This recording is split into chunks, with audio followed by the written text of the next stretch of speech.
Today's Oddity Day. All the news will be about things that were weird and very odd. So this lady in Oregon, guess what happened? She was wanted for identity theft charges, and she was arrested. Guess where she was at? She was hiding in a porta potty. She was down inside the toilet. A construction worker went in the porta potty and went inside and shut the door, and he opened the top so that he could pee or whatever he was getting ready to do, and her head was sticking out. She was hiding in a porta potty. Now, anybody that knows me know I don't like toilets, I don't like boo-boo, I don't like none of that stuff. Can you, how filthy is that? They would have had to caught me. They would have had to have caught me, because that is crazy. Who would hide in a porta potty? Okay, Jersey Shore, an entire house was swept away. The entire house was swept away into the Atlantic Ocean right off Jersey Shore. Neighbors said that house was built bad anyway. The construction was terrible. People actually lived there, but they weren't home. And boaters have been notified to look out and be careful, those that are on the water. Also, the U.S. Coast Guard actually is looking for the house, but they believe it's completely sunk. 53-year-old man in Westville, Missouri, in the suburb of St. Louis, he decided to go into a person's house while they were home. They were in another room. They were home, and he went into the upstairs bedroom, took off his clothes, everything but his underwear, and got into bed and was sound asleep. And when they found him, he had the nerve to be mad that he had been awakened. And they called the police, and he was harassing them through the house and everything. It's so crazy. That is crazy. And of course, he was arrested, but he was mad that he was awakened. He must have had a really hard night. A man was stabbed at a funeral in North Haven, Connecticut. He tried to flee in the limousine.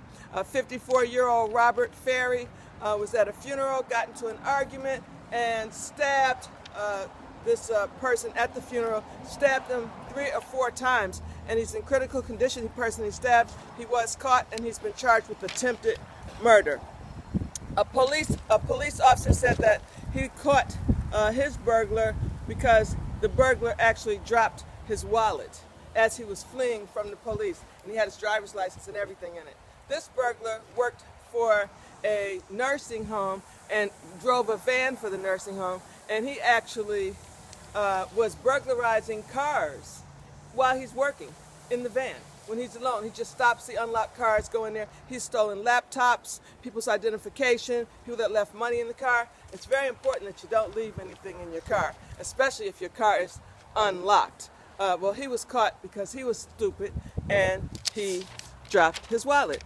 In Idaho, a man woke up, he was on a camping trip, and he woke up, a bear was just about to eat his head, his entire head. He woke up, his head felt wet, and he felt teeth on his head, and it was the bear. His head was going into the bear's mouth. 2 of his friends were also in the tent with him. They woke up, everybody, it was chaos. The bear ran out the tent, went up a tree, a black bear, and they shot and killed him.